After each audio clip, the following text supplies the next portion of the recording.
Hola chicos, ¿cómo están? Buen día. Les llamo lista, por favor, antes de iniciar nuestra clase. ¿En qué parte nos quedamos exactamente con ustedes? Háganme el recuerdo, por favor. Si mal no recuerdo, hemos visto ya lo que es el estudio de diabetes, pero ¿hasta qué parte exactamente? A ver, doctorcitos.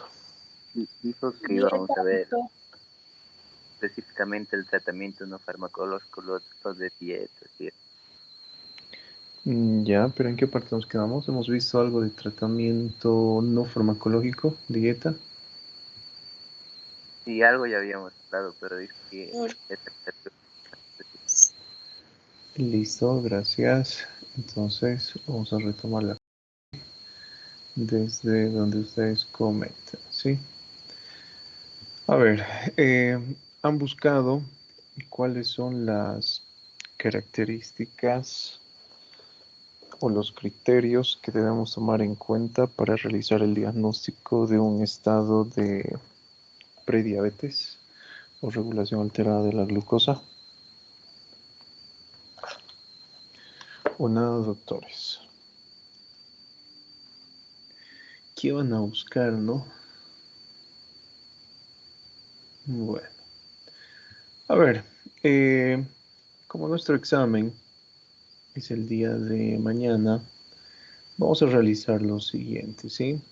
Lo vamos a dejar en pausa, lo que es el estudio de diabetes. Vamos a ver un tema importante que lo he estado pasando con todos los grupos de fisiopatología que hace referencia a lo que es el uso de la hormona de crecimiento como tratamiento para lo que es la regeneración neural, ¿sí? Enseguida, por favor, a ver, espérenme. Les llamo lista primeramente. Este es el fabuloso grupo C, ¿no? A ver. Y enseguida les explico en qué consiste. Así que primeramente atentos a la lista, doctores. ¿Están preparados ya para su examen de mañana?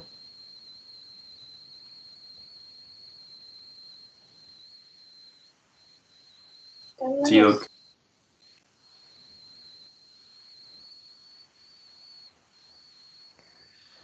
Bueno, qué bueno.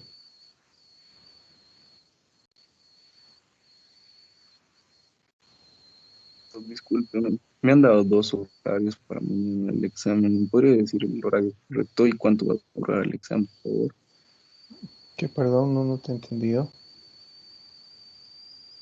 No te escuché bien. Que me dieron dos horarios. Me ¿Quién le dieron dio dos dos horarios de mañana. horarios para el examen? ¿Quién ha sido esa Sí, malvada persona? Bueno, todos los horarios de todos los exámenes de todo tercer año están programados los días lunes y los días jueves a las 8 de la mañana. ¿Listo? Sobre el número de preguntas, no tengo idea, la verdad, porque no he realizado el examen. Noche voy a trabajar o probablemente en la madrugada de mañana recién en su prueba. ¿Sí? Así que yo creo que va a ser lo usual, ¿no? Preguntas, 50 preguntas. Así que tomen en cuenta eso, por favor.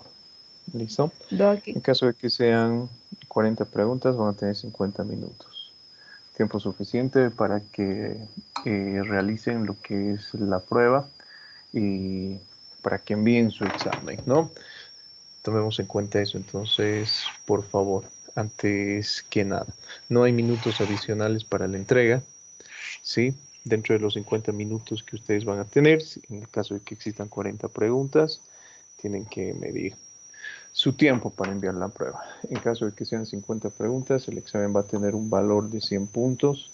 Obviamente se va a ponderar sobre el 80% y no así sobre el 100%. Y en este caso tendrían 60 minutos por 50 preguntas, incluyendo el tiempo para que realicen el envío de su prueba. ¿Listo? ¿Qué más, doctores? espero, sinceramente, que hayan estudiado aquellas preguntas y aquellos temas complementarios que les había mencionado. ¿Sí? Les he pedido que busquen la prueba de cortisol de 24 horas, la prueba de supresión de cortisol, cómo realizamos. Por ejemplo, cuando hemos hablado de hormonas de crecimiento, por qué otorgamos a nuestro paciente tratamiento con insulina, etcétera, ¿no? Así que todo eso ingresa a manera de lo que es interpretación de casos clínicos, doctores. ¿Listo? ¿Qué más? ¿Alguna otra duda que tengan para el día de mañana? Doctor, ¿pancreatitis ingresa? No, no hemos visto pancreatitis.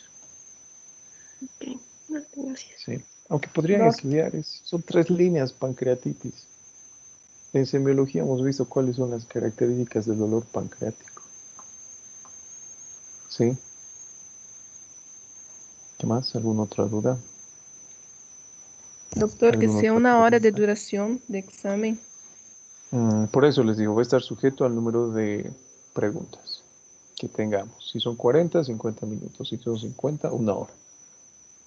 ¿Listo? Más tiempo no puede ser. Ya les había mencionado por qué, ¿no? Lo hemos visto en semiología. Evaluamos su inteligencia, su capacidad de abstracción, su capacidad de juicio, su razonamiento. Entonces, más tiempo ya no sería evaluación, porque ustedes saben, doctores, yo tengo mis infiltrados en cada grupo. En el grupo A, B, C, D.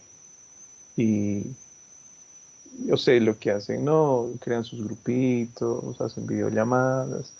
Entonces, yo les daría más tiempo, por ejemplo, 1 hora, 1 hora y media, con seguridad todos tendrían 100. Entonces, el tiempo límite, 50 minutos o 60 minutos, dependiendo del número de preguntas. Así de qué manera se concentran en su prueba. Van a haber casos clínicos. Voy a tratar de que un gran porcentaje del examen sean casos clínicos. Así que concéntrense más que solicitar ayuda a otros compañeros, ¿no? ¿Qué más, doctores? ¿Nada? Doctor, ¿Dudas? Sí. disculpe, me conecté un poco tarde, no sé si me podrá poner presente. No he llamado listo todavía, enseguida les llamo. Ah, ok. ¿Listo? Entonces tomen en cuenta todo esto, por favor, que les he mencionado. En caso de que alguien no haya presentado su prueba a tiempo, saben que lamentablemente no puedo hacer nada, ¿no?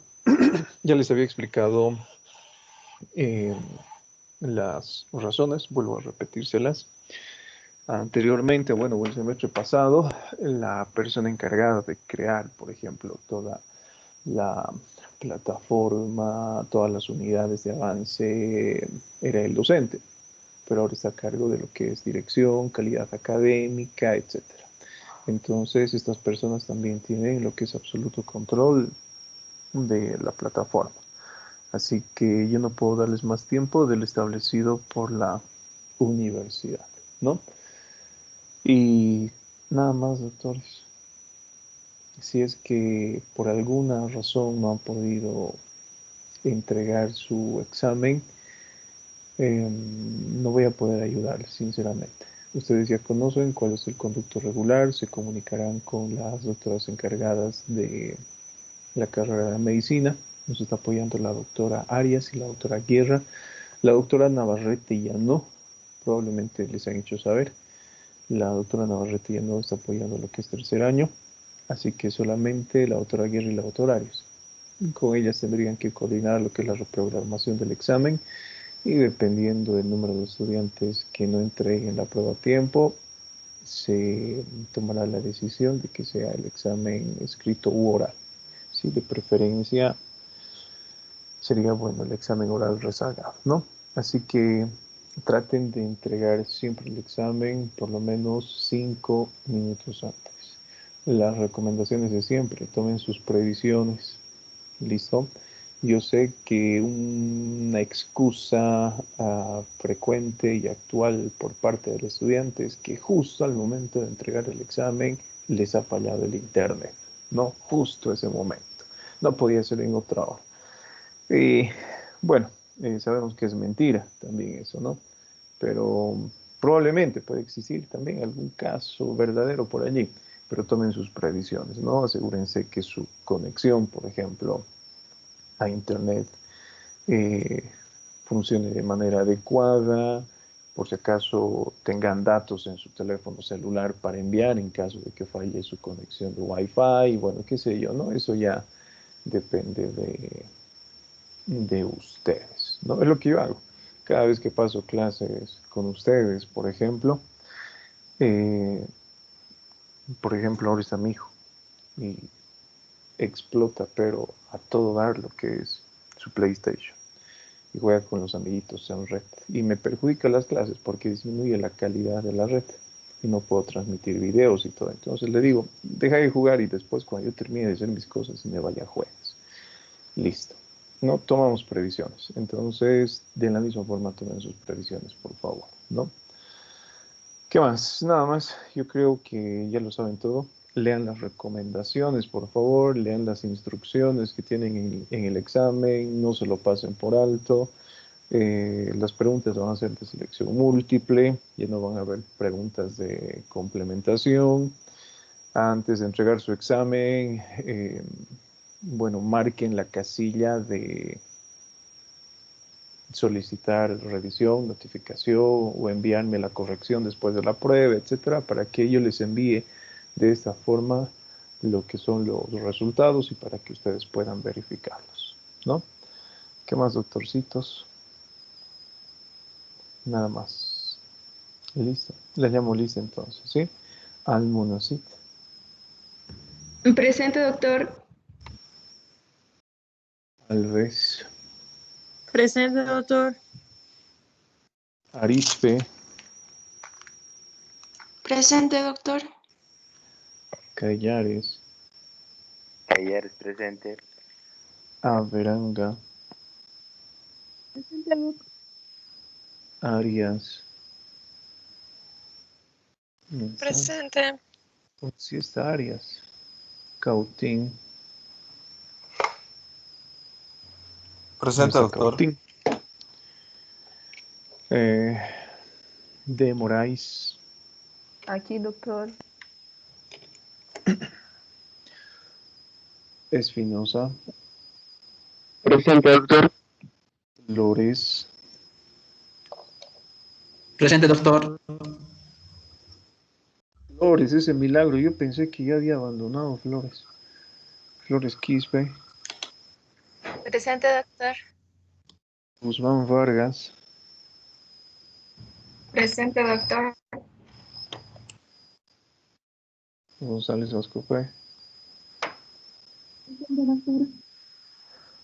Guzmán Bello. Presente, doctor. Klein. Presente, doctor. Nacarino. Presente, doctor. Nava. Presente, doc. Obando. Nuestro Obando. Ocampo. Presente, doctor. Párraga. Presente, doctor. Pereira. Nuestra Cadena. Presente, doctor. Rojas. Presente, doc. Román. Presente, doctor. Santibáñez. Presente, doc. Ortega. Presente, doctor. Rico. Presente, doctor. Ram. Urra presente, doctor. Vargas. Mamani. Presente, doctor. Victoriano. No está Victoriano. Murucci. Presente, doctor. Mendoza. Presente, doctor. Mendoza no ha dado su examen oral. ¿Qué vamos a hacer con usted? Tampoco Arias dio su examen oral. No sé, doctores, en práctica tienen 0. Sí. Doc, había dicho que como para esa nota podemos presentar el trabajo que dijo que Pueden íbamos a presentar. presentar el trabajo a aquellas personas que han sacado mala nota en su examen. Usted no ha rendido el examen. Doc, sí, le podría mostrar incluso ese día le estaba interrumpiendo y no, pero sí estaba presente. Sí, pero como le digo, no ha dado su examen. Tampoco Arias. ¿No? Doctor, Yo doctor, les ese haría día yo llegar, igual. doctores, miren, a ver, voy a ser sincero con ustedes, ¿no? Yo les ayudo, no hay problema. Les puedo poner 20 si ustedes gustan. ¿Sí? Pero no saben la cantidad de quejas que me llegan de sus propios compañeros. De sus propios compañeros.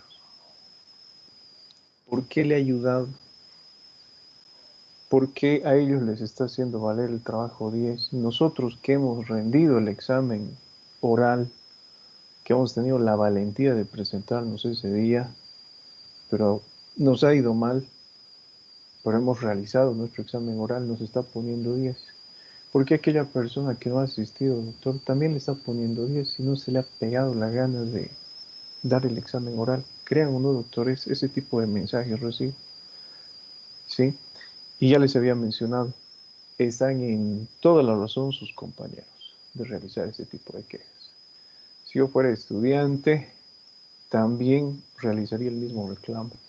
¿Por qué aquella persona que no asiste a clases, por qué aquella persona que tiene faltas, se le ha dado la oportunidad de realizar este trabajo recuperatorio sobre el mismo puntaje de aquellos que hemos realizado la prueba y que hemos presentado nuestros trabajos? ¿Sí?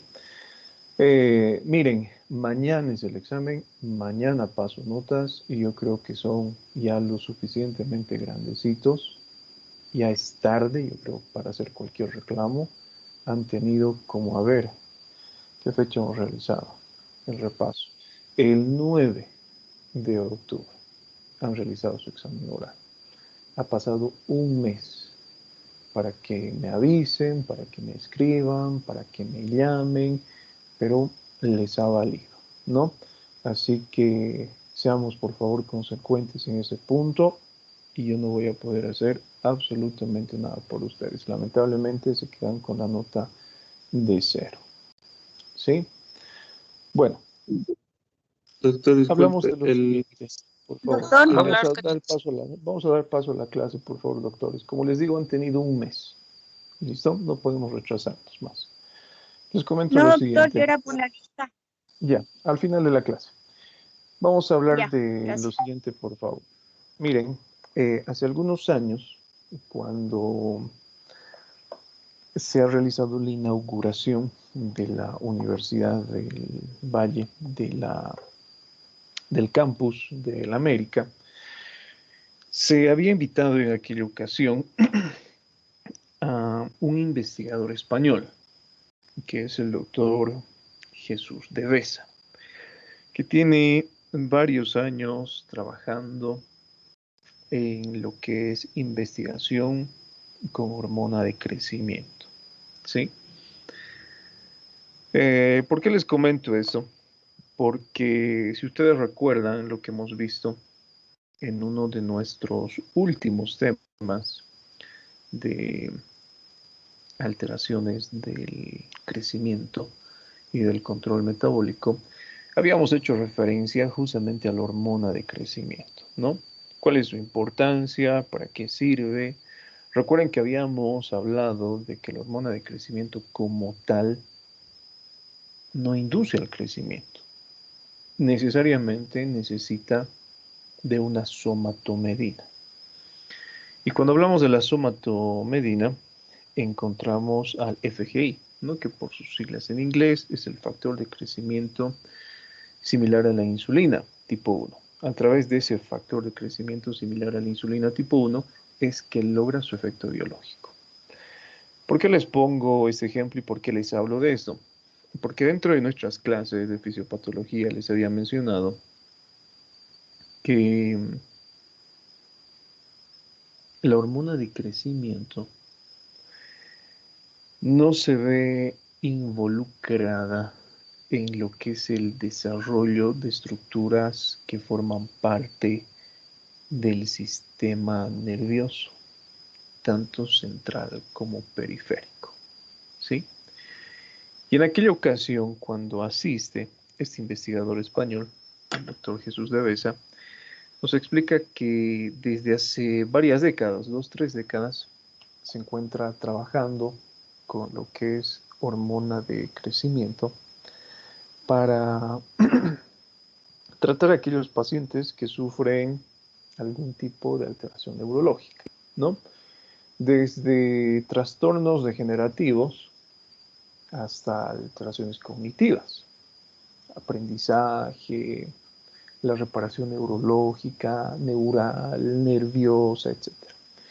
Entonces, podríamos decir que es un procedimiento novedoso que se encuentra en etapa de desarrollo aún, porque realizar, por ejemplo, este tipo de investigaciones no dura, ¿no?, 1 año, 2 años, etcétera, dura varios años, varias décadas, como en este caso.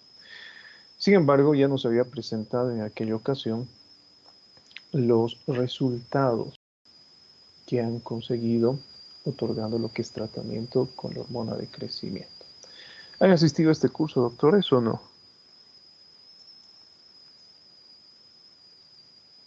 Ni enterados estaban, seguramente, ¿no? Bueno, no sé si lo conocen a Pablo de Besa, que justamente ese año, cuando se inauguró el edificio de la América, se quedó acá en Bolivia, ¿no?, a estudiar medicina. Y si ustedes conocen a su compañero Pablo de Besa, que se encuentra inscrito en la universidad, es estudiante de 3er año de medicina, está inscrito en el grupo B. Y bueno, si ustedes lo conocen, es doctor en biología molecular, ¿no? Tiene su doctorado en biología molecular. Entonces él también ha aportado al papá y han trabajado de forma conjunta sobre lo que es la investigación esta de la hormona de crecimiento como terapia para tratar a aquellos pacientes que sufren de alteraciones neurológicas, ¿sí? Y bueno, el papá es uno de los top en Europa sobre lo que es investigación. Entonces, aprovechando que tenemos al hijo acá, que tenemos esa asociación con el papá, aunque de forma indirecta, su compañero nos ha preparado un tema justamente basándose en la investigación de este complejo hospitalario que ellos tienen en España, que se denomina FOL, y que trata a este tipo de pacientes, ¿sí? Entonces, hoy vamos a proyectar, por favor, aquí el tema de exposición que ha presentado su compañero Pablo para todos los grupos de fisiopatología, para el grupo A, para el grupo B, para el grupo D, y ahora para ustedes, ¿no?, para el grupo C. No lo hemos visto, ¿no? ¿Sí? Quizás me estoy confundiendo con... No, doctor. No. Entonces hoy lo vamos a ver. Les voy a pedir que presten atención, por favor. Es un trabajo de investigación que es muy interesante, ¿sí? Espero que a más de uno le llame la atención sobre lo que van a escuchar y lo que van a observar el día de hoy. Y bueno, pues el día de mañana vamos a tratar de poner unas 3, 4 o 5 preguntas en nuestro examen parcial que estén relacionadas con este tema de investigación. Listo, que como les digo, es novedoso, pero no es tan nuevo.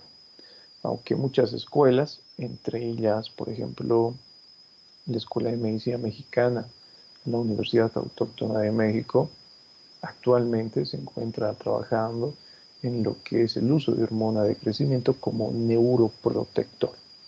Entonces, si ustedes se dan cuenta, es una función novedosa que se le ha descubierto a la hormona de crecimiento que nos sirve para lo que es la reparación de este tipo de tejidos. Y que, como ustedes saben seguramente y han visto con anterioridad, cuando hablamos de lesión nervioso-neurológica, prácticamente no hay nada que hacer. Sin embargo, este tratamiento, ¿sí? Sin embargo, este tratamiento es novedoso en sí para mejorar la calidad de vida que tienen este tipo de pacientes y por qué no revertir lo que es una situación adversa cuando hablamos de lo que es daño neurológico. Así que, atentos doctores, proyecto enseguida.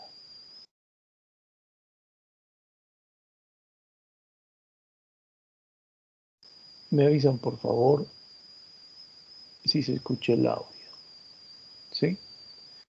Pueden observar, ¿verdad? Sí, doctor. Listo. Me avisan si se escucha el audio.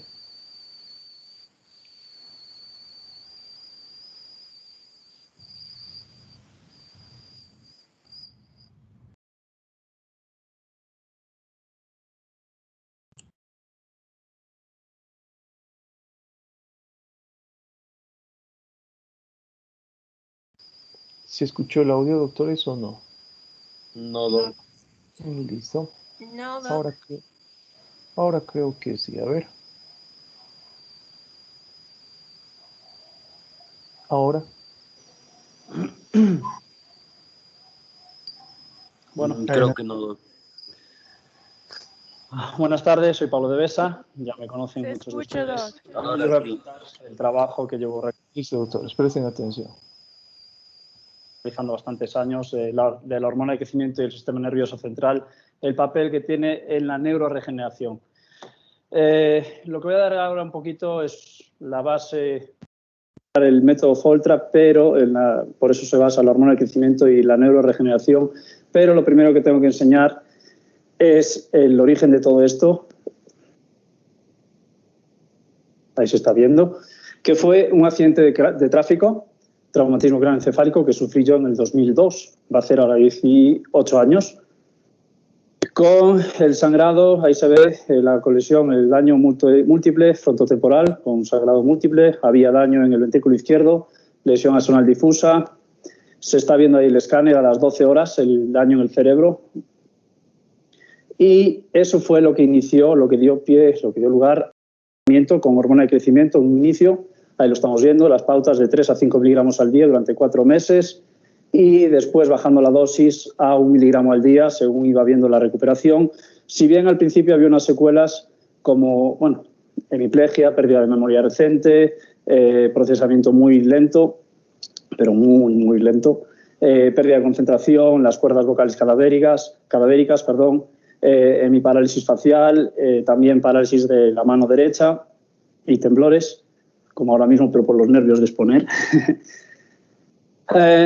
Y eso fue lo que llevó al doctor Jesús de Besa en su momento a decidirle, bueno, ahora vamos a explicar un poquito por qué, a decidirse a utilizar, a emplear la hormona de crecimiento, contrario a lo que muchos de los médicos opinaban, pensaban y le decían, porque le decían la GH es eso que todos estudiamos, todos conocemos, incluso aún hoy en día en muchos de los libros, como que es la hormona de hipofisiaria metabólica, que lo que va a hacer es que el crecimiento longitudinal del organismo, como vemos aquí, que va a llegar hasta la pubertad, ¿no? Pero sin embargo, sabemos que hay expresión de la hormona de crecimiento, lo vamos a ver ahora, es una de las hormonas con mayor pleiotropía, la que tiene mayor pleiotropía, mayores efectos en todo el organismo y diferentes efectos, pero sobre todo se le conoce por esto que estamos viendo aquí, ¿verdad? Que ya lo hemos estudiado tanto en fisiopato como en fisio, hemos visto un poquito en histología, es eso, anabolizante proteica, lipolítica e hiperglucemiante. Bueno, vamos a ver si podemos cambiar un poquito esa visión acerca de la hormona de crecimiento y según vaya pasando la presentación voy a ir explicando un poco el porqué. Bueno, aquí estamos viendo el gen, lo que más nos interesa ahora mismo, no sé si se ve el puntero, pero bueno, la hormona de crecimiento, el gen, el HGHN, que es el que estamos expresando y que hay dos versiones, la 20-22 kilodaltons, no vamos a explicar mucho esto, pero sí que hay otra también placentaria, que más adelante vamos a explicar un poquito su funcionamiento. Y tenemos que centrarnos ahora mismo en esta que estamos hablando, ¿no? La GHN, digamos. Bien, tiene expresión múltiple. ¿Qué quiere decir eso? Hay, por un lado, hipofisiaria, con una acción y efecto endocrina, que es el que conocemos todos y lo que hemos estudiado en estos días, ¿verdad? Ese eje hipotálamo hipofisario, el GHRH, que es la hormona liberadora desde el hipotálamo hacia la hipófisis, provoca que se secrete y se libere la GH por el organismo, pero también hay otra que es, digamos, vamos a llamarla hormona GH periférica con un efecto autoparacrino. Y esto es lo que también le va a aportar, no sé si decir gran parte o una gran virtud de sus funciones, pero ahora vamos a ver en detalle, con más detalle, ese efecto de la hormona. Como decía, la pleiotropía, que sabemos que son esos efectos múltiples, esas múltiples acciones de la hormona de crecimiento, también va a actuar, no solamente va a actuar en ese hueso para facilitar el crecimiento, la proliferación y con eso el incremento del tamaño longitudinal, es decir, ser más altos, sino que va a actuar la GH en múltiples tejidos. Lo estamos viendo aquí en el intestino, en los testículos, a nivel ovárico. Tiene efecto directo y a veces, que eso es algo que también vamos a comentar ahora, no es tanto el efecto directo, es lo que decía el otro día el doctor Díaz, a veces no es tanto ese efecto directo de la hormona de crecimiento, sino a través del IGF-1, del Insulin Growth Factor, es decir, el factor de crecimiento dependiente de insulina. Es a través de él como ejerce muchas de estas funciones, sobre todo a nivel de proliferación celular. Y, por lo tanto, al incrementar esa proliferación, al estar hablando de los huesos, si incrementa esa proliferación celular, ¿qué va a pasar? Va a provocar un mayor crecimiento. Perfecto. Pero, por ejemplo, un ejemplo perfecto, que es uno de los controles que utilizaba yo para saber, ahora lo vamos a ver, con los anticuerpos, si un anticuerpo de antihormona de crecimiento para detectar la hormona de crecimiento funciona, ¿dónde se utiliza? En un tejido, por ejemplo, que tiene un recambio celular diario brutal. ¿Cuál es? El intestino. El intestino tiene un intercambio, un recambio de células continuo. Entonces, se investigó y se vio que hay receptor de la hormona de crecimiento y hay expresión de la hormona de crecimiento en el intestino. ¿Para qué? Para poder sustituir esas células que se están perdiendo, dañando y teniendo que hacer recambio diariamente. Bueno, esto es un esquema que el doctor Jesús de Besa ya en el año 92 se publicó, ahí está en el Trends in Endocrinology. En el año 92 ya se estableció un poco cómo sería esa RH, GHRH es la hormona liberadora de GH y ahí lo vemos abajo, la GH. Cómo eso se hace un ciclo, una retroalimentación negativa, ahí lo vemos el SS, que es esa somatostatina, ¿no? Esto ya fue publicado en el año 92 y fue uno de los trabajos que marcó un poquito las pautas, las bases de lo que era ese eje hipotálámico hipofisario de la GH.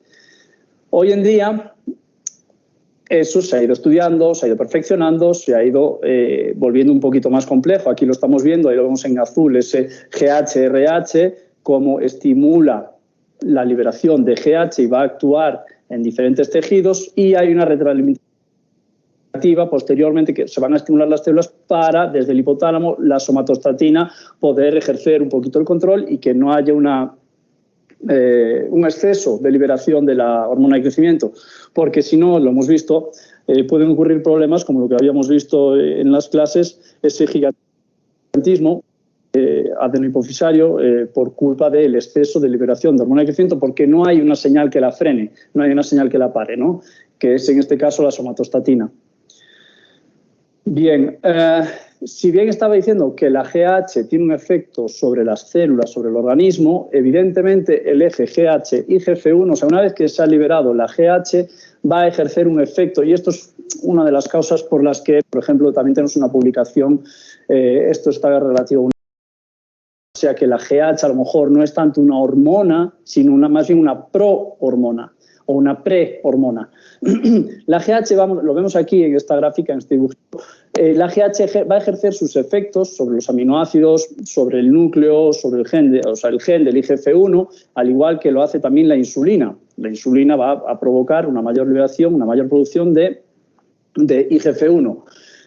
La GH lo mismo, y es ese IGF-1 el que muchas veces, aquí lo estamos viendo también, la glucosa o los aminoácidos lo pueden hacer, pueden ayudar a la liberación de IGF-1, y es eso lo que va a provocar que las células vayan a una mayor proliferación. Pero la GH también tiene un procesamiento tisular, y esto está descrito, bueno, he escogido este artículo del 2011, pero hay un artículo de Waters, que es un australiano, es de los top a nivel mundial de la GH. Coincidí con él en un congreso en el año 2011, si no recuerdo mal, 11-13, no estoy seguro. Y él ha visto como la GH no solamente va a ejercer ese efecto a través del receptor y ejercer esa cascada, o se va a activar esa cascada bioquímica, esa ruta, sino que también va a poder ser introducido dentro de la célula como en endosomas. Se van los péptidos, recordemos la GH, 191 aminoácidos, 20 o 22 kilodaltons, en este caso la GHN, se va a poder fragmentar y esos péptidos van a ejercer diversos efectos en el núcleo. El grupo de trabajo del laboratorio nuestro, del doctor Jesús de Besa, ya hace años sí, trabajó un poco en esto, pero es que ahí habría que investigar muchísimo más en profundidad para ver los efectos de los diferentes péptidos. Bueno, eso no se continuó en su momento. Pero sí que se sabe que la GH puede ser internalizada dentro de la célula, hacer efectos en el núcleo, porque se ha visto la GH unida a su receptor llegando al núcleo de la célula y activar la expresión de ciertos genes para una respuesta celular. Una cosa que quisiera destacar, que quisiera ver, ¿no? Que esos cambios en la expresión de la GH y el crecimiento. Por eso estaba diciendo que es una de las publicaciones que tenemos, ¿no? Ahí abajo está el título. ¿Es realmente la hormona de crecimiento realmente la causante del crecimiento real? Bueno, a ver, si vemos esta gráfica, durante el embarazo, al inicio, lo que hay, y aquí lo vemos, embarazo y los niveles de plasma, o sea, de GH y de plasma, ¿no? Al inicio del embarazo, que es donde más crecimiento, donde hay un crecimiento brutal, ¿no? Se está multiplicando por 2, por 3, por tal, del tamaño muchísimo. Lo que hay es un mayor nivel de IGF-1 y vemos que la GHN, que es la que estamos hablando de la expresión a lo largo de nuestra vida, y esta es la placentaria, la GHV, la GHN, a lo largo que pasa el embarazo, va disminuyendo su nivel de expresión. El IGF-1 cada vez va aumentando y, sin embargo, la placentaria también va aumentando. Entonces, la GHN, que al principio era tan importante, unos niveles más altos, es cuando hay crecimiento, pero después va frenándose y vemos que el feto sigue creciendo muchísimo. Esto lo relacionamos con que a lo mejor, o sea, uno de los factores indicadores, que a lo mejor la velocidad de crecimiento, porque lo estamos viendo aquí en el feto al principio, la velocidad de crecimiento es brutal, y después va disminuyendo, pero sin embargo, a lo largo desde que el niño nace, los niveles de GH van aumentando. No hay una correlación tan exacta, tan precisa de mayor nivel de GH, mayor crecimiento. Y de hecho, esto se puede observar, por ejemplo, en los niños con obesidad. Generalmente un niño obeso, si no tiene otra complicación, otra patología, un niño obeso tiende a crecer más. Pues esos niños, los niveles de hormona de crecimiento están más bajos. Y en esos niños, los niveles de IGF-1 están más altos. ¿Qué indica eso? Ese niño está creciendo, está obeso, hay una insulina resistencia, hay unos niveles de IGF-1 más altos y el niño está creciendo más. Pero la GH, sin embargo, no está actuando, no está haciéndole, eso nos indica que no está haciéndole crecer tanto la GH porque está más baja. Y sin embargo, el niño está obeso y con todos los problemas que vienen después, ¿no? Eso ya sería para explicar con más detalle. Pero eso es un factor a tener en cuenta para tener en cuenta que a lo mejor la hormona de crecimiento no es tanto esa causante del crecimiento. Bien, ahora vamos a cambiar un poquito. Si hasta ahora estaba explicando un poco de la hormona de crecimiento, vamos a saltar ahora a hablar un poquito de la relación con el sistema nervioso. Y hay algunas personas que a lo mejor me ha visto poner este vídeo. Siempre me gusta y lo veo así. El cerebro es eso, un universo, Y ahí estamos nosotros, lo estábamos viendo al principio en Tiquipaya, que somos nada, pues es esa neuronita que está ahí perdida y que se está relacionando con todo lo que hay, el sistema solar, la Vía Láctea, todo lo que hay. Bueno, pues si nosotros pensamos en cada una de nuestras células como una de estas galaxias o mundos, ¿no? Planetas que hay y que aún por encima se pueden estar destruyendo, renovando, que eso es lo que pasa en el universo. No es estable, la Tierra no ha estado aquí siempre, ni va a estar aquí siempre. Y aún por encima se están destruyendo, construyendo nuevos, y aún por encima, además, conectados entre sí. Eso es lo que es, por eso digo, un universo desconocido y que estamos todavía hoy en día, en siglo XXI, empezando a conocer y a profundizar un poquito más, y ahora ya volviendo a la Tierra, a Unibaya, Tiquipaya, ¿no? Entonces, bueno, no voy a enseñar ahora mismo a ninguno de ustedes del sistema nervioso, porque ya todos conocemos el sistema nervioso central, esas neuronas, las dendritas, los astrocitos, también conocemos las células de Schwann, los oligodendrocitos, todo lo hemos visto ya en diferentes materias y la función que cumplen y lo importante que es cada una de ellas, porque si bien pensamos siempre las neuronas, hoy las neuronas es lo más importante, bueno, yo le doy mucha importancia a los astrocitos porque es quien le da de comer a la neurona, quien le da el soporte, el sustento, ¿de acuerdo? Es muy importante, al igual que los oligodendrocitos, evidentemente por esa vaina de mielina, pero el astrocito es súper importante. Bien, uno de los conceptos que los que ya me conocen, creo que ya están cansados de escucharme, y en clase a veces lo digo, el cerebro se puede regenerar, el cerebro se puede recuperar. Las conexiones nerviosas, como decía Santiago Ramón y Cajal hace casi, aquí lo estamos viendo, hace casi 100 años, decía que en el cerebro adulto las conexiones nerviosas ya están fijadas, no pueden ser modificadas y que todo puede morir pero no va a regenerar. Bueno, hoy podemos decir, y yo lo afirmo así, hoy se puede decir que eso ha evolucionado. No es tan así. Se puede regenerar, se puede recuperar el cerebro y el tejido nervioso dañado. Existe una neurogénesis que estamos viendo. En el sistema nervioso central, la neurogénesis donde la vamos a encontrar es en la zona subventricular y la zona subgranular. Aquí estamos viendo una imagen de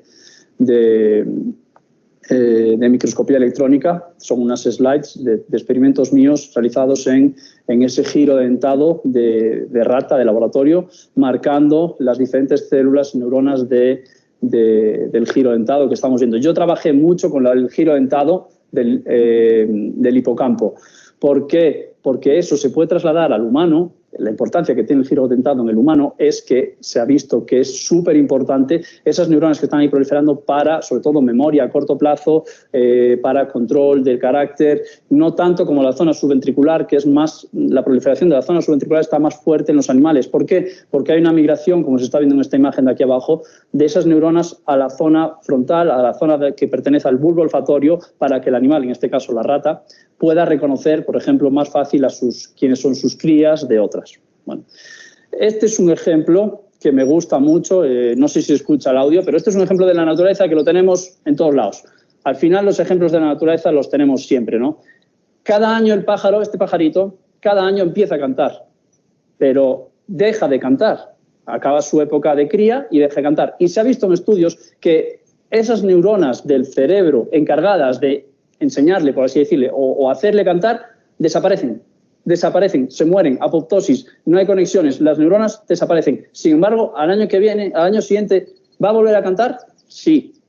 ¿Por qué? Neurogénesis, neuroestimulación, diferentes hormonas sexuales han provocado, en este caso las que estimulan a la reproducción, han provocado que el animal sienta ese impulso por cantar y vuelven a aparecer esas neuronas y esas conexiones entre las neuronas para hacerle cantar de nuevo, como enseñarle a cantar. Eso me parece un ejemplo de la naturaleza maravilloso.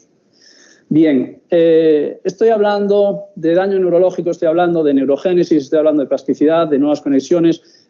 Esta figura me parece que es súper explicativa. Aquí lo vemos a la izquierda, ¿no? Daño neurológico, por un lado la respuesta va a ser la neurogénesis, por otro lado la plasticidad.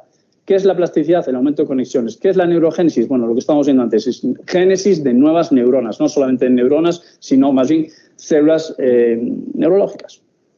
lo que se conoce las neural stem cells van a diferenciarse en eso, astrocitos, oligodendrocitos, neuronas. ¿Qué interviene sobre eso? Los factores tróficos. ¿Factores tróficos como cuáles? Hay estudios in vitro, como demuestran el FGF2, el VEGF, el BDNF, el hotspot, hay diversos. Y dejo ahí, dejo ahí la interrogación. Otros, evidentemente,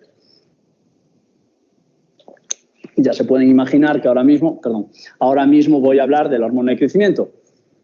Estos mecanismos de neurogénesis, de formación de nuevas células y este mecanismo de plasticidad sináptica, de conexión entre una y otra, porque la plasticidad, entendamos, una célula está conectada con una, o una neurona está conectada con otra, pero puede ser que se conecte en otro momento con otra, se establece una nueva sinapsis, ¿de acuerdo? Eso es la plasticidad, sobre todo. Bien, ¿qué otros factores? Bueno, estaba hablando ahora de eso, ¿no? Neurosferas, células madre, diferentes conceptos que creo que a estas alturas de la carrera todos ya tenemos que tener más que claros. Aquí estamos viendo los cultivos celulares realizados estos son ratoncitos de 7 días, 9 días de edad. Se retiraba el cerebro, esto lo hice en el Centro de Neurociencias de Coimbra, de Portugal. Lo que se hacía era retirar se me saltó la imagen, perdón. Se retiraba el cerebro, se retira esa zona de subgranular que lo estamos viendo, ¿no? Está marcado ahí con la flecha. Eso de ahí pequeñito es esto de aquí, esa zona, el giro dentado, ¿vale? Giro dentado de la zona subgranular del hipocampo. Y de ahí seleccionamos se separaban, se hacían estas láminas, se separaban, se tripsinizaban, ahí está. Se tripsinizaban las células y se volvían una a una. Las células madre se provocan un medio de proliferación que se multipliquen, ¿de acuerdo? Esas células madre, esas neural stem cells, van a multiplicarse en el laboratorio. Aquí lo vemos en esa plaquita in vitro. ¿Para qué? Para conocer las propiedades de las diversas células y hacer los diversos pues, inmunohistoquímica y todas las rutas bioquímicas que pueden estar activándose. Cuando separamos esas células, si crecieron, se formaron lo que estaba hablando antes, las neural stem cells, son eso, como esos acumulaciones grumos que los identificábamos con la microscopía de fluorescencia, y aquí los vemos un marcador, en rojo se ve el SOX2, el marcador de esas células neuronales en estadios tempranos, y la hormona de crecimiento en verde. También vimos en esos medios de proliferación, que lo veíamos antes ahí en suspensión, las células tenían el receptor de la hormona de crecimiento. Cuidado, primer dato ya importante, estas células madres neuronales, neurológicas, están expresando la hormona de crecimiento y están expresando el receptor de la hormona de crecimiento. Lógico, ¿no? ¿Eso qué hace? Una célula, si está expresando una hormona y una célula, si está expresando un receptor, no va a estar expresándolo para nada. Eso es porque hace un efecto, tiene un papel. Esto fue lo primero que vimos. Hay expresión de la hormona y hay expresión del receptor. Es decir, la hormona de crecimiento puede estar jugando un papel importante en estas células. Bien, eso en condiciones de proliferación. En condiciones de diferenciación, aquí lo estamos viendo, vemos que, y esta imagen de la derecha me parece súper bonita, marcador de GFAP, lo hemos visto todos, marcador GFAP que es astrocito. Astrocito y el receptor de la hormona de crecimiento en rojo. Es decir, después de haber estado proliferando y formando esos grumos, esas acumulaciones de células, las poníamos en un medio de diferenciación, empezaban a migrar y a diferenciarse hacia neuronas y astrocitos. Y veíamos que los astrocitos, sobre todo, tenían receptor para la hormona de crecimiento. Increíble. Entonces vimos, ok, si tienen receptor para la hormona de crecimiento, ¿qué va a pasar si hacemos con añadir hormona de crecimiento al medio de cultivo y un marcador de la proliferación? No sé si recuerdan que lo hemos visto, esto es de histología 1 o 2, allá no. ¿Recuerdan lo que era el BRDU, que estamos viendo ahí?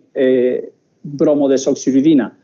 Es un marcador de proliferación celular, por así decirlo, ¿no? Es un análogo de la timina y se va a incorporar a la célula.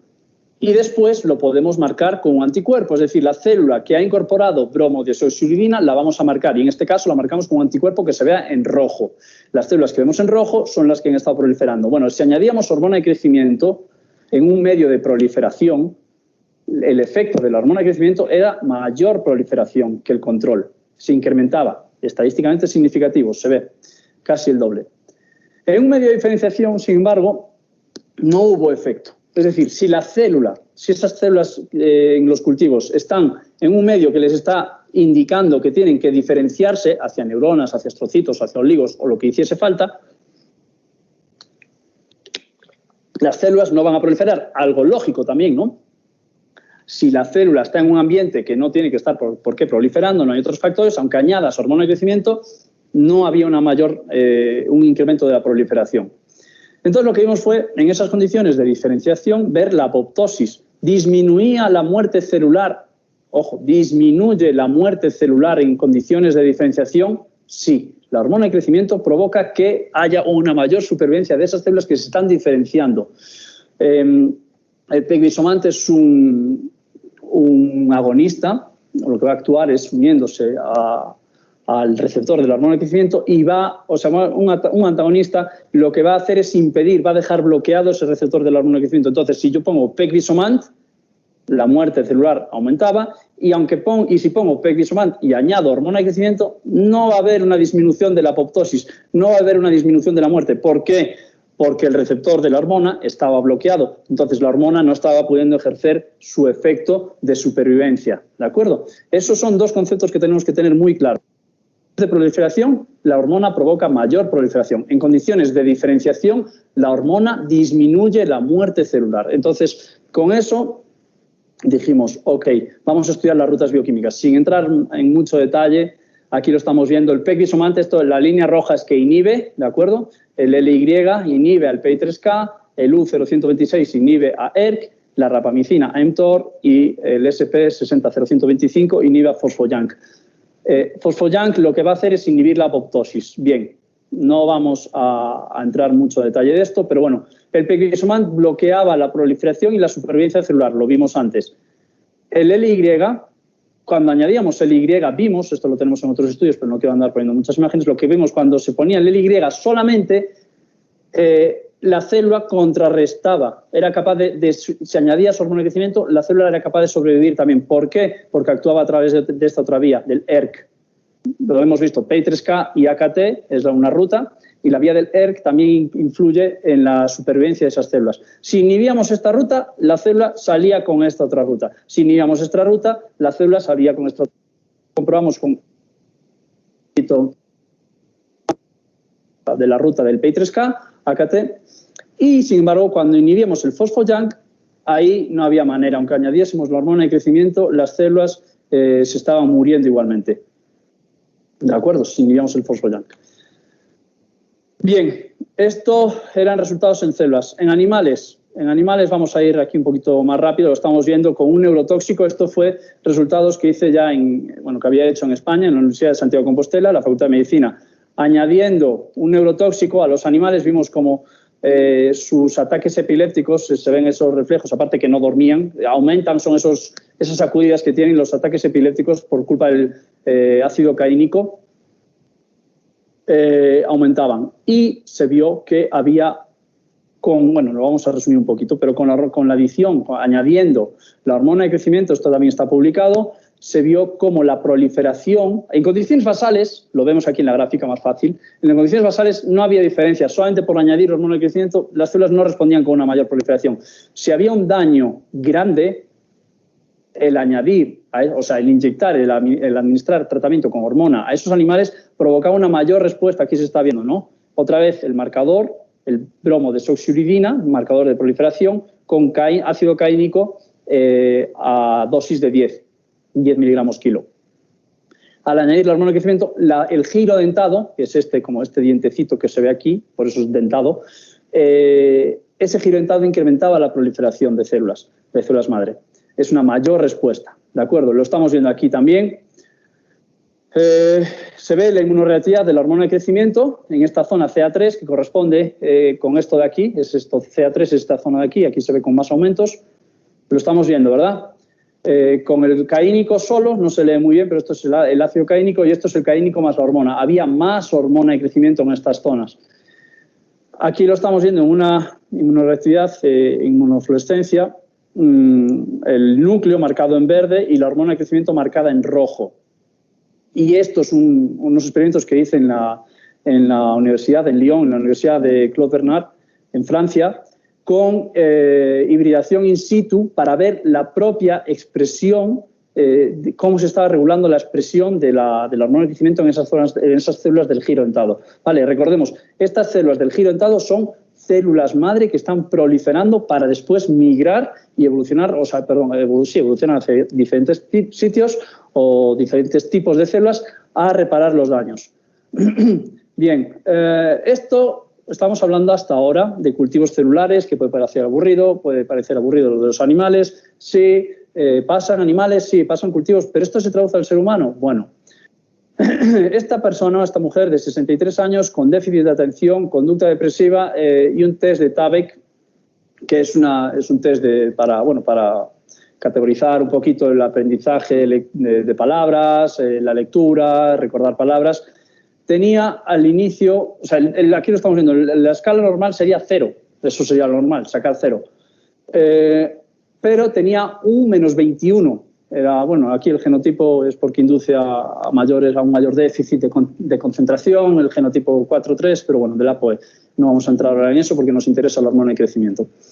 Ok, esta mujer, al hacer el aprendizaje de esas palabras, su puntuación inicial era -21, aparte de conducta ciertamente depresiva, baja de ánimos y no era capaz de memorizar. Sin embargo, se hizo un PET scan, se trató a la persona durante 21 días, se realizó un PET scan previamente y se realizó un PET scan después de hacer, y se realizó otra vez el test de Tabek, después del tratamiento con la hormona durante esos días. Aquí lo estamos viendo, al principio lo normal 0, eso sería lo normal, pero ella estaba en -21, su puntuación. El PET scan, si lo recuerdan, es esa actividad celular, estamos marcando se utiliza la glucosa marcada y se ve la actividad de las células. Estamos viendo al principio en la columna de esa amígdala, se ve oscuro. ¿Por qué? Porque no había metabolismo, no se estaba utilizando la glucosa por esas células. Pero en el post, aquí lo estamos viendo, mayor coloración de la amígdala y del hipocampo. Entonces, estamos viendo que tras 3 semanas de tratamiento con la hormona de crecimiento, 3 semanas ya significó este cambio a nivel del PET scan de una mujer de 63 años que tenía ese déficit de atención, de memoria, de retención de palabras. El núcleo del cuneus, tal, y aquí lo estamos viendo claramente, ¿verdad? El pre y el post se ve súper bien la diferencia.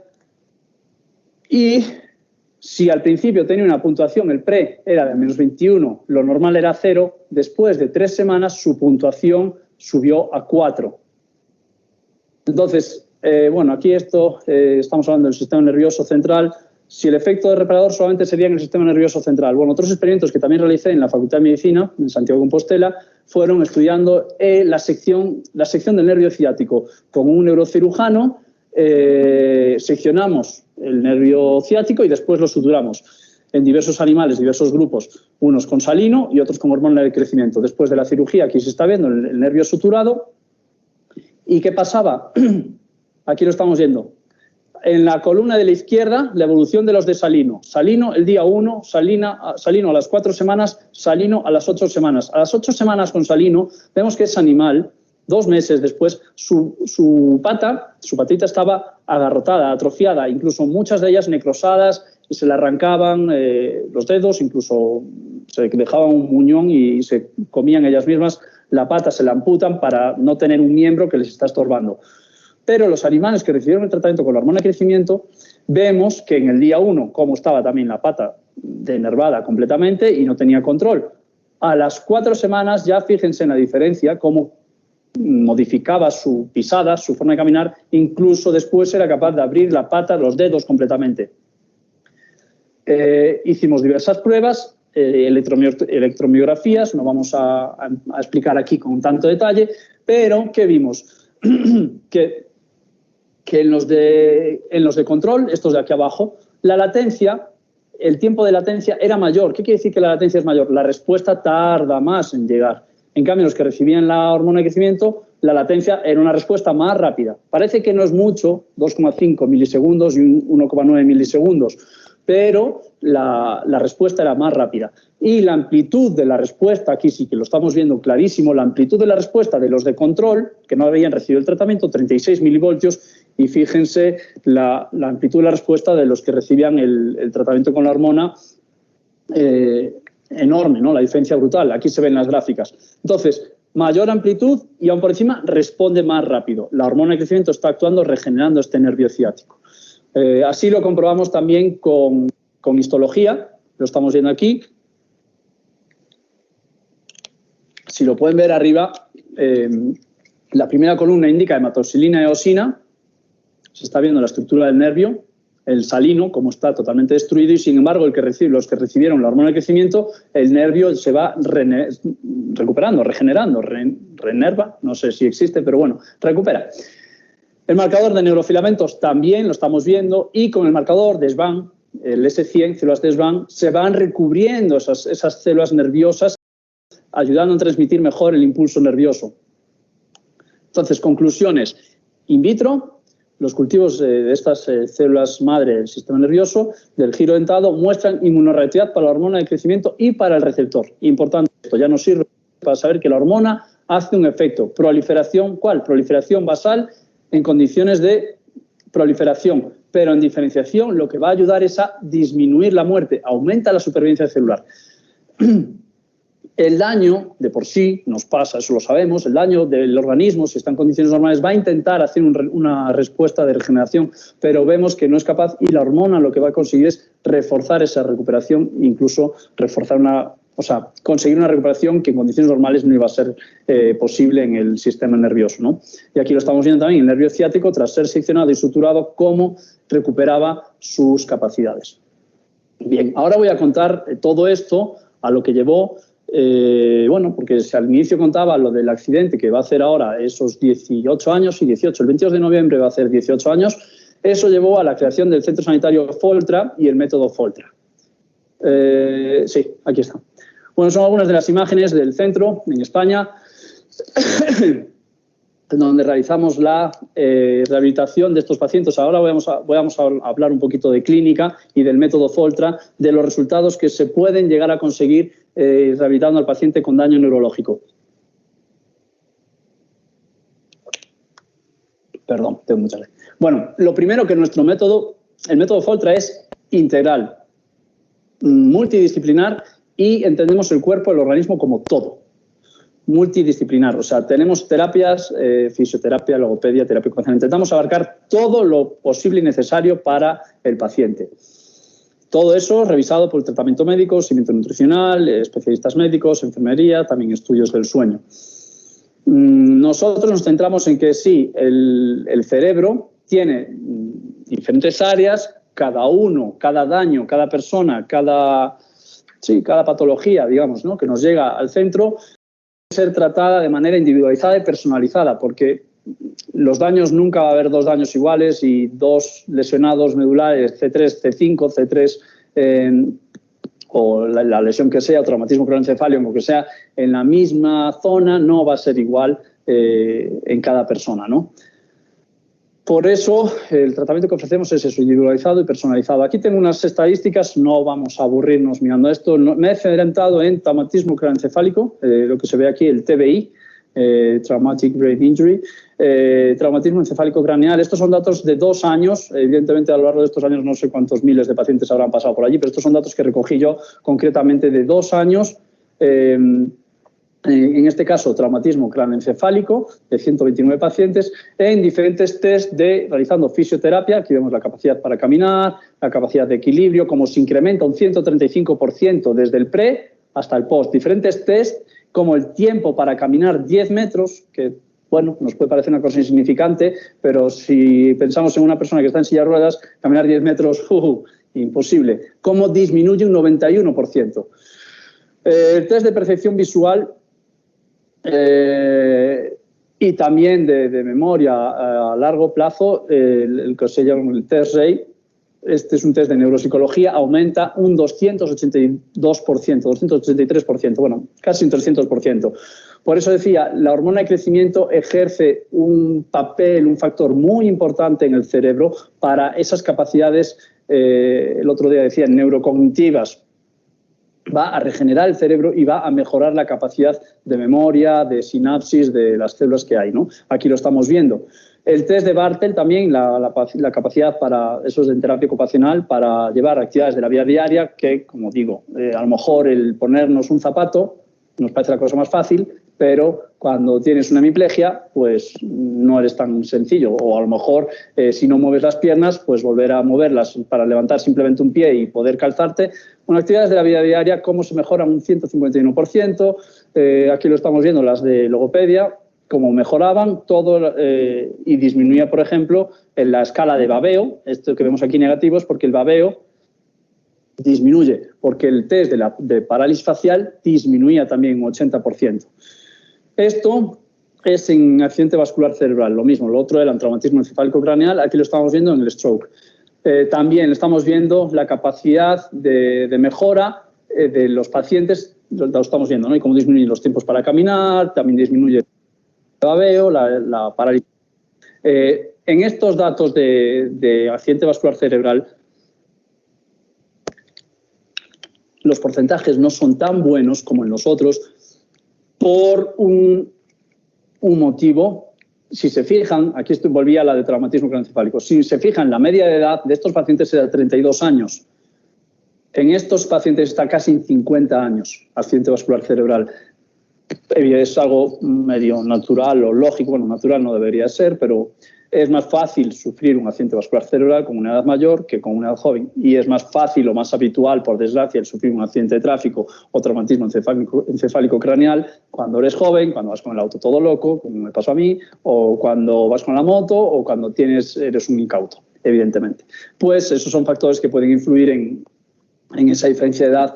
Y eso se traduce en que la mejora, la recuperación en estos casos de accidente vascular cerebral, pues el porcentaje no es tan grande. Pero estamos pasando, tenemos que tener en cuenta, tenemos que tener muy claro eso. Daño neurológico, lo que está establecido, lo que estaba, porque eso ya se está cambiando hasta ahora en medicina, daño neurológico no se recupera. Intenta mantenerte porque solamente vas a ir empeorando, empeorando, empeorando. Estos pacientes no solamente no empeoran, sino que consiguen recuperar. Con este método, con esta terapia, gracias, entre otros tratamientos, pero sobre todo a la hormona de crecimiento, la neurogénesis se está estimulando de nuevo. La neurogénesis está trabajando, la neuroregeneración está actuando. Bueno, vamos a ver un poquito de clínica, que al final todos queremos ser médicos y a lo mejor la investigación o los datos de base nos aburren o no nos gustan tanto y nos interesa un poquito más la clínica. Bueno, aquí estamos viendo este niño con una parada cardiorrespiratoria de 25 minutos en el momento al nacer.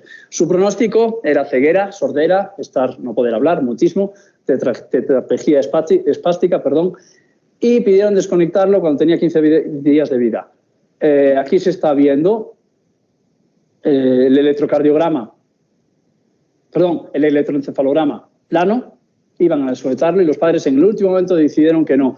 Empezó a venir a Foltra a recibir el tratamiento con 15 días, 16 días de vida y lo que iba a ser un cerebro que iba a estar, aquí lo vemos en oscuro, todas las zonas muertas y iba a estar inactivo. Aquí estamos viendo al niño, con 5 años, eso era antes, con 5 años estaba con una normalidad total, aquí lo estábamos viendo con 18 meses de vida, que ya caminaba, ya era capaz de responder, y ahora vamos a ver en un vídeo, bueno, el tratamiento comenzó a los 16 días de vida, y ahora vamos a ver aquí, sí, perfecto. Esto ya es el 2012, o sea que no sé cómo estará este niño ahora, porque este niño no caminaba, no iba a entender, no iba a ver, no iba a obedecer órdenes, y aquí lo estamos viendo. 2, incluso es capaz de contar, y cómo va cambiando, y es capaz de caminar y jugando.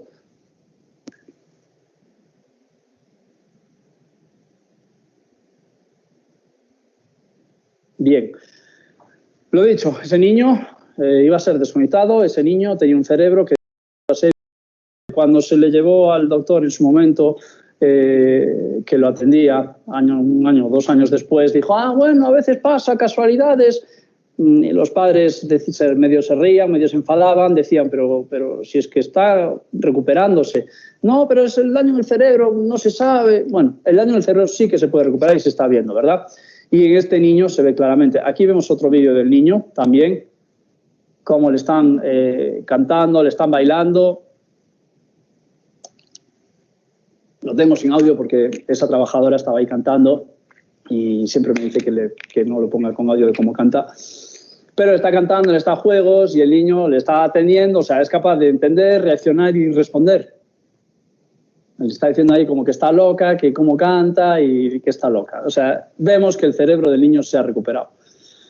Bien, otro caso, como digo, tenemos, allá en Foltra hay muchos casos ya, lo que pasa es que sí que es cierto que algunos no podemos publicar todos.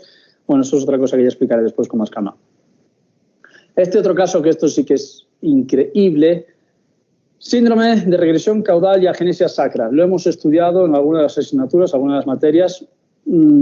Tenía que ocurrir, no sé si se ve bien en estas imágenes, tenía que ocurrir el desarrollo de la columna, pero se detuvo, se interrumpió en la L2, a la altura de la L2.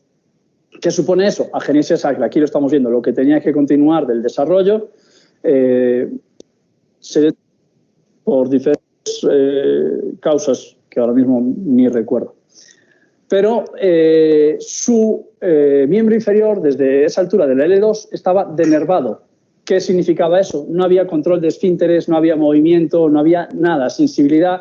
El pobre niño se orinaba y defecaba continuamente. ¿Por qué? Porque no había una inervación que controlase a nivel de la vejiga o de esfínteres. Bien, comenzó el tratamiento. Este vídeo es un poquito más largo, a lo mejor interesa dar un poquito más para adelante. Comenzó el tratamiento a los 3 meses. ¿Ya? Perdón, cuando ya llevaba 3 meses de tratamiento, cuando ya llevaba 3 meses de tratamiento,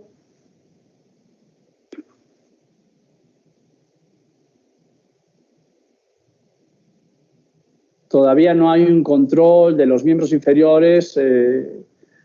No había, bueno, los padres refieren que al inicio era peor todavía, que no tenía esa posibilidad de arrastrar o mover un poquito la cadera y tal, ¿no? A los 2 años de estar tratándose, el niño ya era capaz de reconocer dónde te está pinchando, en qué pierna, identificar la pierna en donde se le pinchaba o tocaba, y no solo eso, sino que la movía. No estaba viendo el niño. A ver, ¿en qué pierna te toco? Levántala. Y el niño marcaba en esta. Claro, no tenía control para levantar solo una, porque ese control ya viene más adelante, ¿no?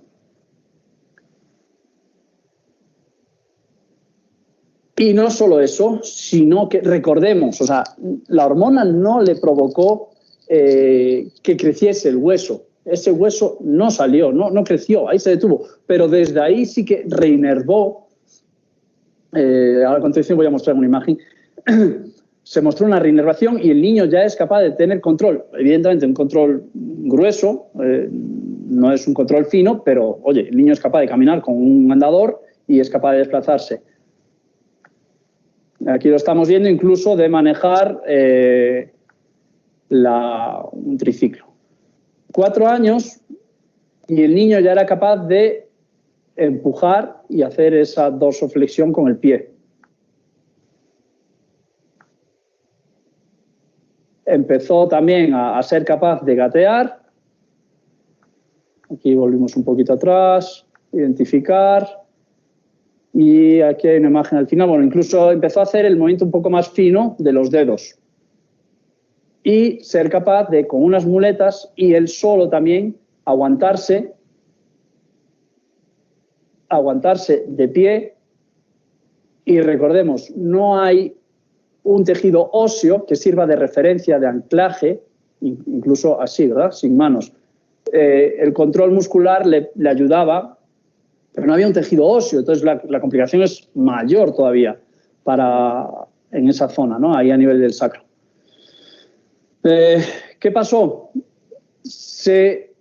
Con el tratamiento, a los 5 años, aquí lo estamos viendo, se producen nuevos nervios, conexiones que van a permitir, incluso saliendo desde más arriba de donde deberían, que van a permitir el control de esas esfínteres, también de la vejiga, del esfínter anal, incluso el poder caminar y mover las piernas, como estamos viendo. Todo esto está publicado. Esta otra niña, año 2016, una brasileña, con 4 años, sufrió un accidente de tráfico, lesión C5, C6. Al principio comenzó en Brasil y después vino hasta España a tratarse. Al inicio apenas tenía control ni del tronco lumbar, lo estamos viendo. Y después de seguir el tratamiento en España, en Foltra y Brasil, vemos que su control va mejorando, ya es capaz de aguantarse ella sola e de incluso mover las piernas en la piscina, tenía control motor, bueno, aquí lo estamos viendo, y llega a ser incluso de empezar a mantenerse en bipedestación poco a poco, y vemos que sí que está reinervando y recuperando esa zona distal después del daño.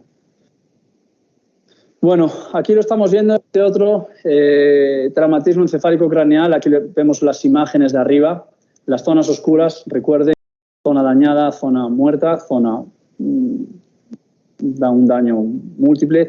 Fue un traumatismo encefálico craneal por un accidente de avión, de avioneta, aquí en Bolivia, en Santa Cruz.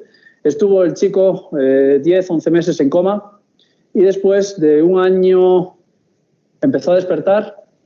Después de un año más o menos empezó a despertar, salió del coma, empezó a despertar, a ser consciente y se vino a España, a Foltra. Lo estamos viendo, todas las zonas en oscuro, el daño era masivo, masivo.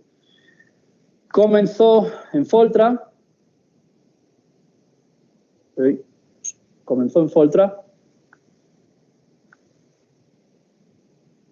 en agosto del 2010, su cerebro estaba así. ¿De acuerdo? La esperanza de vida era mínima. Tengo otras imágenes que son más fuertes, pero tampoco es cuestión de poner aquí, ¿no? Pero la esperanza de vida de este chico era mínima. Consiguió sobrevivir, la esperanza de recuperarse era mínima. Cuando llegó a Foltra, no lo pongo con audio porque realmente es un poco, bueno, no sé, un poco desagradable de escucharlo, como llora, como grita.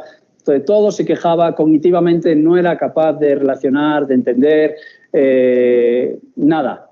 Y sin embargo, esto es una imagen, unos meses después, cómo fue capaz de, aquí lo voy a parar, cómo fue,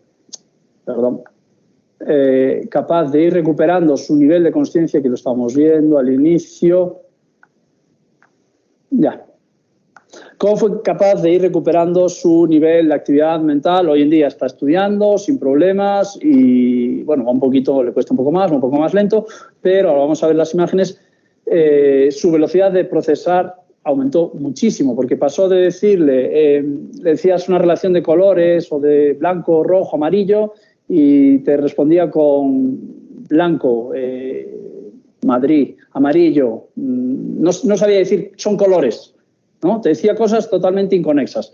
Le decías, ¿dónde estás? Y él seguía pensando que vivía en el año 2010, y esto estoy hablando del año 2011-12, y él seguía pensando que vivía en el año 2010 aquí en Bolivia. No se situaba, su capacidad cognitiva estaba totalmente alterada.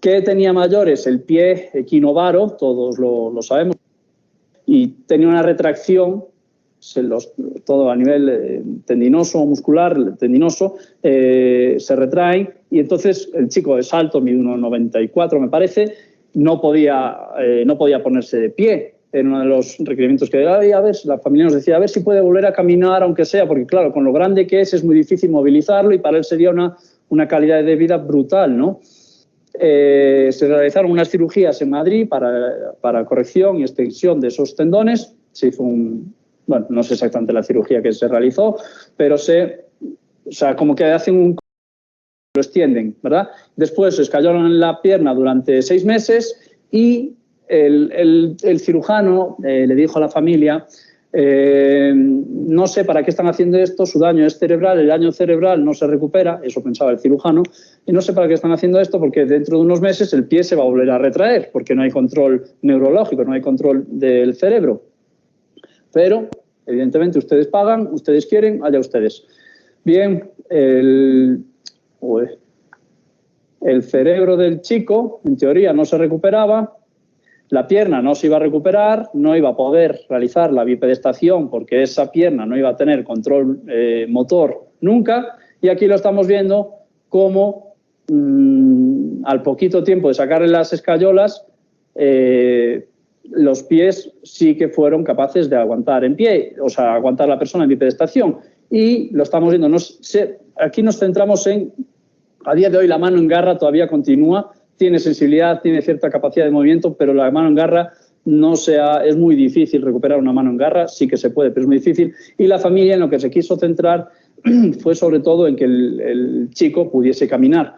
¿Por qué? Por lo que decía antes, ¿no? La facilidad del día a día de un chico tan grande, pues es darle esa cierta independencia de poder ayudar mediante un acompañamiento o un bipedestador, el poder desplazarse pues, por la casa, por la calle o hacer rutina diaria un poquito para poder tener más independencia. Como él es diestro también, la mano derecha se maneja perfectamente en el Facebook, en el WhatsApp, en todo, o sea, le da igual. Y come, para comer no tiene problema, listo, con una mano dice que se arregla, y lo que le interesaba a él era sobre todo volver a caminar.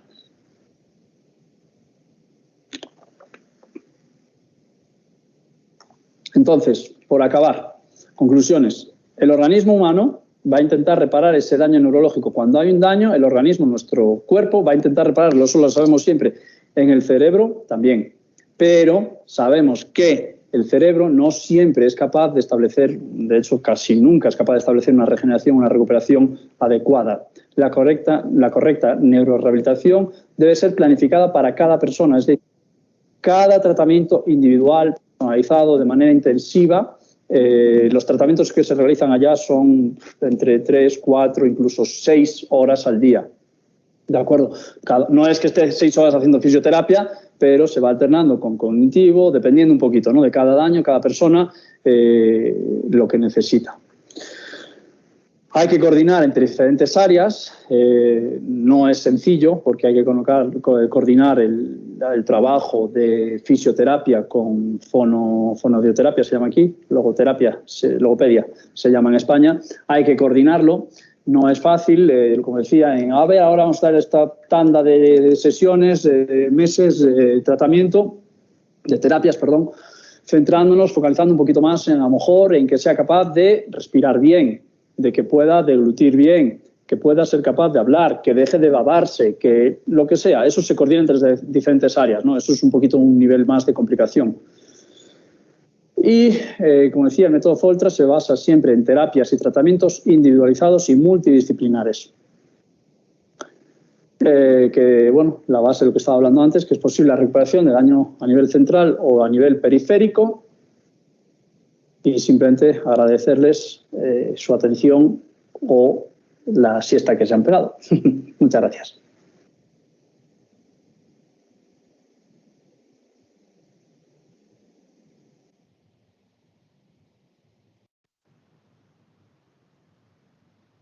Listo, doctorcitos. ¿Qué tal? ¿Qué les ha parecido este tratamiento? Interesante, doctor. ¿Y los demás? ¿Se han dormido los demás, doctores? Bueno, si ustedes han visto, es un tratamiento excelente, ¿no? Como bien lo han mencionado, innovador, que tiene, bueno, mucho futuro por delante, como les había mencionado. La Universidad Autóctona de México, la UNAM, actualmente se encuentra realizando una terapia totalmente alterna, ¿no?, con hormona de crecimiento, y justamente hace referencia a lo que Pablo nos había mencionado al inicio del video, que es la neuroprotección, y los mexicanos se están encargando de eso, ¿no? Les comento un poquito sobre este trabajo que está realizando la UNAM. Está utilizando lo que es hormona de crecimiento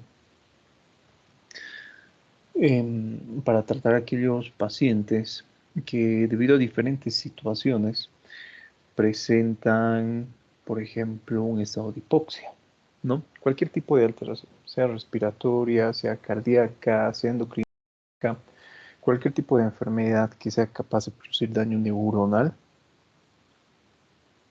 está siendo tratado con lo que es hormona de crecimiento como un mecanismo neuroprotector, ¿no? Bueno, espero que les haya gustado. Un poco más adelante en la materia de fisiopatología, yo creo que ya de acá unas 2 semanas aproximadamente, vamos a empezar a tocar el tema de alteraciones neurológicas. Vamos a tener el tema que hace referencia a dolor.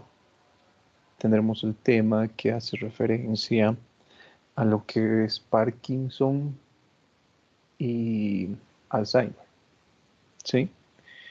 Entonces, primeramente vamos a avanzar estos temas. Vamos a realizar lo que es un breve repaso y un recuento fisiológico, como siempre lo hemos hecho, para que logremos, comprender mejor la materia y después iniciamos con el estudio de estas enfermedades, ¿no? De la misma forma, su compañero Pablo se ha ofrecido justamente a hablarnos sobre las terapias que ocupan en este centro médico Foltra para tratamiento de estos pacientes, ¿no? Y además que también ha sido la solicitud de algunos de sus compañeros del grupo A. Les ha llamado la atención a muchos, por ejemplo, este tipo de terapia regeneracional y han pedido, ¿no? ¿Por qué no? A ver si tenemos allí algún caso documentado de tratamiento basado en el tipo de investigación que han realizado para tratar a aquellos pacientes con Parkinson y Alzheimer. Así que dentro de poquito también lo vamos a tener a Pablo explicando justamente estos temas para nosotros. ¿Sí? ¿Alguna pregunta o duda que tengan hasta acá, doctores? Yo creo que con ese tema, bueno, más que completo lo que es hormona de crecimiento, ¿no? ¿Alguna pregunta o duda? No, doc. ¿Será todo claro? Doctor, y respecto a la liberación de la hormona de crecimiento en personas ya mayores, o sea, la única causa sería un tumor,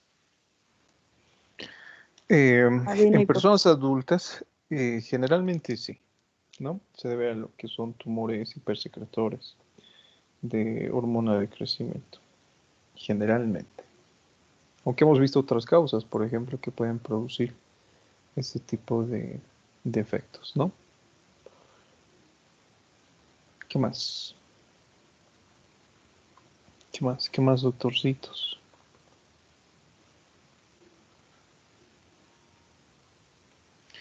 Nada más, todo claro. ¿Alguna pregunta para mañana? ¿Alguna duda? ¿Algún reclamo? ¿Inquietud? ¿Queja?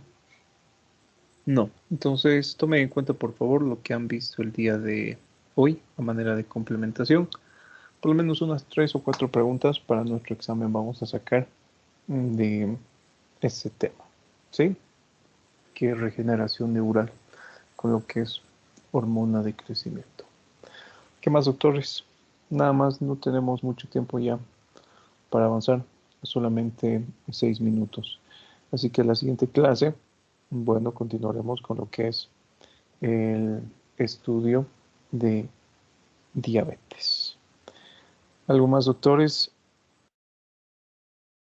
Nada, ¿todo claro?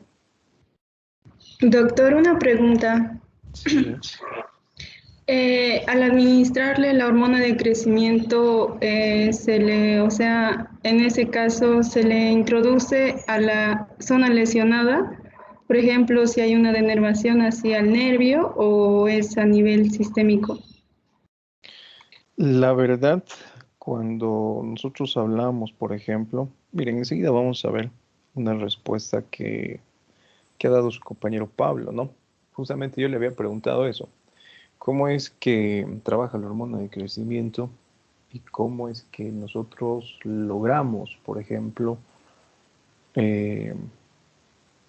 que tenga su efecto en la zona lesionada. Él nos ha explicado, por ejemplo, si ustedes han visto en la presentación, que en caso de que exista sección, por ejemplo, nervio ciático, se ha realizado la sección, posteriormente la sutura, y se le administra al paciente de forma sistémica la hormona, ¿no? Si ustedes han prestado atención, cuando existe lo que es daño neural, existe, bueno, la respuesta de nuestro organismo de tratar de regenerarse. Y en ese caso nos ha presentado una célula, el astrocito, por ejemplo, ¿no? Que debido a la de regeneración de nuestro organismo es aquella que se expresa en caso de lesiones nerviosas o neurales. Y según el trabajo de investigación que ha realizado el doctor Jesús Deves en conjunto con Pablo, justamente es que se expresa a través del astrocito lo que son receptores para la hormona de crecimiento. Entonces, esto favorece lo que es la regeneración neuronal, ¿no? Entonces, la administración, como ustedes han visto, es sistémica. No es directamente en lo que es el lado lesionado o en el sector lesionado, ¿no? Ahora, otra pregunta que había realizado alguno de sus compañeros también del grupo B era lo siguiente. Si nosotros administramos hormona de crecimiento, ¿cómo estamos tan seguros de que no existe un efecto adverso? Porque recuerden lo que hemos visto en clases, ¿no? Depende de la edad. Si un paciente adulto presenta lo que es una producción de hormona de crecimiento a edades avanzadas, entonces lo característico en él será una acromegalia. Sin embargo, si se administra hormona de crecimiento a edades tempranas, cuando no existe todavía lo que es el cierre o la osificación del cartílago de crecimiento, el paciente presenta gigantismo. Y otras manifestaciones clínicas que nosotros podíamos encontrar eran las visceromegalias, ¿no? Entonces, otra pregunta que había realizado su compañero estaba dirigida a esa. ¿Cómo es que nosotros evitamos este tipo de complicaciones? Y eso también lo hemos visto, ¿sí? Y para esto les pongo el siguiente ejemplo. Cuando hemos realizado el estudio de insuficiencia suprarrenocortical y de lo que es hipercortisolismo, si ustedes ya han estudiado, como causa de ambos estados existe lo que es el consumo de glucocorticoides. ¿Sí? Un consumo exagerado de glucocorticoides es capaz de producir lo que es insuficiencia suprarrenocortical. O es capaz de producir un hipercortisolismo. ¿Cómo explicamos eso, doctores? A ver. Explíquenme ustedes. Todo esto ya lo hemos visto. Y esa es la respuesta de lo que nosotros esperamos encontrar en estos pacientes. ¿Qué opinan, doctores? ¿Lo han estudiado? Depende de lo que es un mecanismo de retroalimentación, ¿no?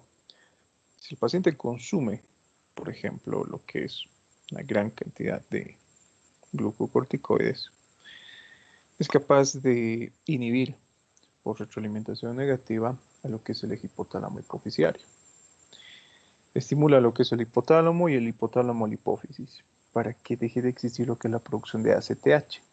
Disminuye la producción de ACTH y eso a la larga lleva a lo que es una reducción en mineralocorticoides, glucocorticoides y hormonas andrógenas. Si yo incremento o doy dosis altas, por ejemplo, de ese tipo de hormona, también soy capaz de inducir un estado de hiperfuncionalidad. Entonces, estamos hablando de hormonas y el tratamiento en este tipo de pacientes tiene que ser con sumo cuidado. Algo que su compañero ha mencionado, ¿no?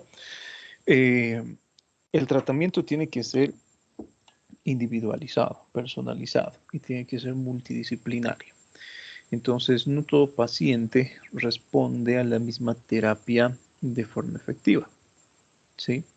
Si ustedes recuerdan, he empezado con el ejemplo, ¿no? De 3 a 5 miligramos durante los 3 primeros meses y después 3 y 1. Entonces, eso es lo que hacemos con hormonas. Para evitar, por ejemplo, algún tipo de efecto adverso, lo que se tiene que realizar en ese tipo de pacientes es un control periódico.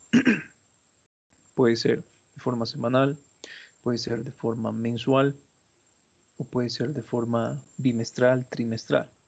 ¿Sí? Depende de las manifestaciones clínicas que presenta el paciente y depende de la intensidad, podríamos decir así, de las alteraciones hormonales. Les pongo un ejemplo, en caso de una crisis suprarrenal, en caso de un mixedema, la monitorización es continua, cada hora, en terapia intensiva.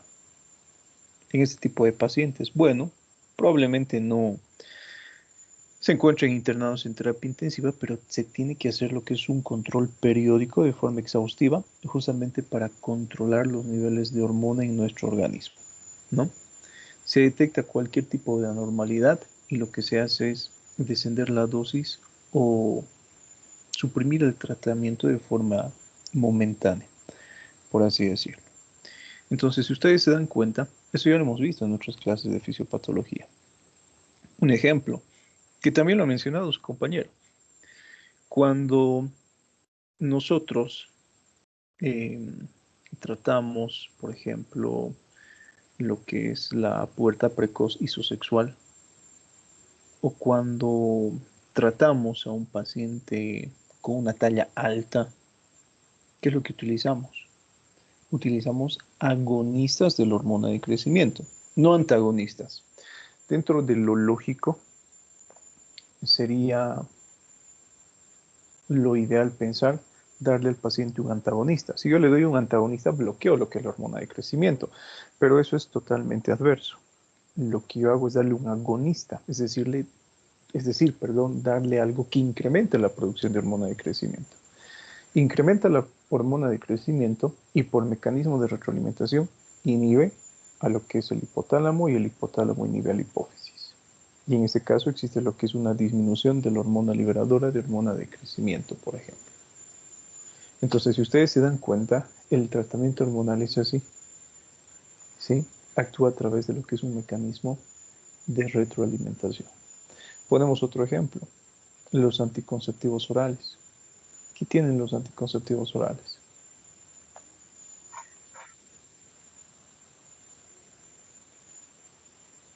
A ver, doctores. Estrógenos. Ya, que son hormonas sexuales presentes en la mujer. ¿Por qué para inhibir la ovulación utilizamos hormonas sexuales? ¿Qué le estamos dando al paciente? ¿Agonistas o antagonistas? Son agonistas. ¿Sí? Son agonistas, no son antagonistas. Si daríamos un antagonista, nos suprime todo el eje. Hipotálamo, hipófisis y hormonas sexuales.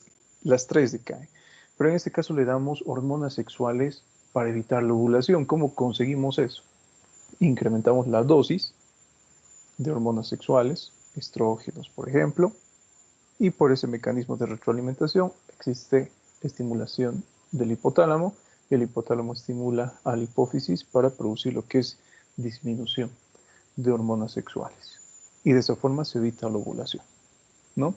Entonces, si ustedes se dan cuenta, si sabemos esta tablita que yo les he explicado, les había mencionado, y que yo la he diseñado, sabemos las alteraciones hormonales que presenta el paciente, sabemos identificarlas plenamente, tanto de forma laboratorial, y sabemos reconocer lo que es el mecanismo fisiopatológico de este tipo de alteraciones. Entonces, la tablita, doctores, es la clave. ¿Sí? ¿Qué más? Nada más. Listo, chicos. Nos vemos entonces. Que tengan buen día. Chao, Doctor, chao. Sí. ¿me puede añadir a la lista? ¿Por qué, Victoriano. Sofía? Ha llegado tarde. Es falta. No, no llegué tarde, solamente que estaba conectada al computador y no me funcionó el micrófono. Así que Listo, tuve está que bien. conectarme al Ya celular. está en lista. No se Ya, preocupe. gracias. Listo, chicos. Nos vemos. Chao, chao. Doctor, ¿será que me puede poner Hasta luego, la doctor. lista?